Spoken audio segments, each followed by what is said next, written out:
Hello guys, welcome back to my channel. ఈ video వచ్చేసి నేను సార్ మేడం మూవీ రివ్యూ అనేది అయిపోతున్నానండి. మూవీ ఇప్పుడే చూడడం జరిగింది, కొంచెం లేట్ అయింది మూవీ చూడటము.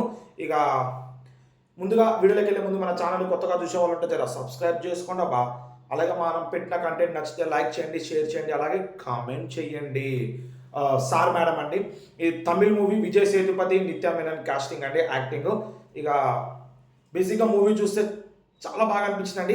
ఒక 2 hours 20 minutes పైనే ఉందండి రన్ టైము. ఇక మూవీ చూస్తే ఒక మంచి పాజిటివ్ ఫీలింగ్ అనేది వచ్చిందండి. తమిళ్లో రీసెంట్గానే మనకి టూరిస్ట్ ఫ్యామిలీ ఇలాంటి మంచి హిట్స్ వచ్చిన తర్వాత ఈ సినిమా చూసిన తర్వాత చాలా మంచిగా అనిపించిందండి. ఈ మూవీ బేసిక్ స్టోరీ లైన్ ఏం లేదండి. నిత్యా మీనన్ వాళ్ళ కూతురికి అదే పుట్టెంటికలు ఇవ్వడానికి వెళ్తుంది. ఆ టైంలో సేతుపతి వచ్చి, విజయ్ సేతుపతి వాళ్ళ హస్బెండ్ వచ్చి, నాకు తెలియకుండా నా కూతురికి ఎట్లా పుట్టెంటికలు ఇస్తావు అన్న పాయింట్ మీదే మూవీ అనేది రన్ అవుతుందండి. లాస్ట్కి ఏమైంది, వాళ్ళిద్దరు ఎందుకు విడిపోయినారు, విడిపోయిన వాళ్ళు కలిసినారా అన్నట్టే అదే మూవీ అండి. లాస్ట్ 30 minutes అయితే వేరే లెవెల్ ఎంగేజింగ్ అండి. మూవీ అయితే చాలా చాలా బాగుంది.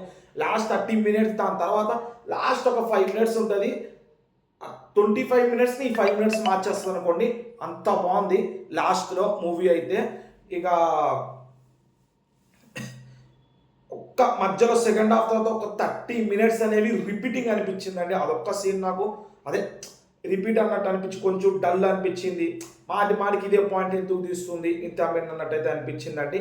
బేసిక్గా వీళ్ళ మధ్యలో ఎందుకు విడాకులై అదే ఎందుకు విడిపోయినారు, దేనికి చిన్న చిన్న గొడవలు, తర్వాత అన్నీ కలిపి ఒక్కొక్క పాయింట్ వేసి క్లైమాక్స్ తీసుకోవడం, ప్రతి ఒక్క పాయింట్కి ప్రతి ఒక్క డాట్కి డీటెయిలింగ్ అనేది చూపించడము క్లైమాక్స్తో, అదైతే నాకు చాలా బాగా నచ్చిందండి.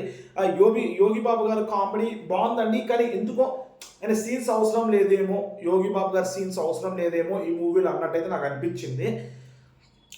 మేబీ కామెడీస్ ప్రకారంగా ఇప్పుడు తమిళ ఇండస్ట్రీలో, తెలుగు ఇండస్ట్రీలో వెళ్తుంది యోగి బాబు గారే, అందుకనే ఒక కామెడీ రోల్ కింద వేద్దాము అని యోగి బాబు గారిని ఎంచుకున్నారేమో.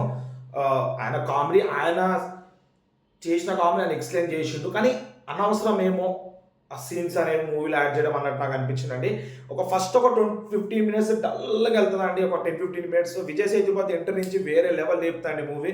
నిజంగా చెప్తున్నా, విజయ్ ఏస్ అనుకుంటా ఆ సినిమా తర్వాత ఈ సినిమా చూస్తే చాలా డిఫరెన్స్ అనిపిస్తుంది మన విజయ్ సేతుపతి గారికి. వెనకాల బ్యాక్గ్రౌండ్ మ్యూజిక్ కూడా చాలా బాగుంది, సాంగ్స్ కూడా పర్లేదు, ఓకే ఓకే అనిపించింది. క్లైమాక్స్ అయితే వేరే లెవెల్ అనిపించిందండి. చెప్తున్నా కదా, మధ్యలో ఒక 30 minutes కొంచెం డిసప్పాయింట్ అనిపించింది. పాజిటివ్స్ అంటారా, స్క్రీన్ ప్లే బాగుంది, స్టోరీ బాగుంది, నిత్యా మీనన్ ప్లస్ విజయ్ సేతుపతి గారు పోటాపోటీగా యాక్టింగ్ చేస్తున్నారు. సైడ్ క్యారెక్టర్స్ ఏవైతే ఉన్నాయి అన్నీ బాగా వచ్చినాయి. నెగిటివ్స్ అంటారా, అదొక్కటే అండి. ఒక 30 minutes సెకండ్ హాఫ్లో ఫస్ట్ 30 minutes అనేది కొంచెం అటు ఇటు అనిపించింది. ఎందుకో లాగ్ అవుతున్నట్టు ఏమో, సేమ్ రిపీటింగ్ అన్నట్టు అనిపించింది. సినిమాటోగ్రఫీ అయితే వేరే లెవెల్ ఉందండి. ఇక స్క్రీన్ ప్లే అంతా బాగానే ఉంది, సినిమాటోగ్రఫీ చాలా బాగానే ఉంది, అన్నీ బాగున్నాయండి. మూవీలో అయితే ఒక మంచి ఎంటర్టైనర్ అనిపించచ్చు అండి, చూడొచ్చు మంచిగా. అడల్ట్ కంటెంట్ అంటారా ఏమి లేకుండా మంచిగా చూపిస్తున్నారండి. చూసి ఎంజాయ్ చేయండి మూవీ. అట్లాగే నేను మహావతార్ నరసింహ మూవీ రివ్యూ అనేది కూడా ఇవ్వడం జరిగిందండి. ఆ మూవీ రివ్యూ అనేది కింద నేను డిస్క్రిప్షన్లో లింక్ పెడతాను, అది కూడా చూసి 2 వీడియోలు ఆశిస్తారని నమ్ముతున్నానండి.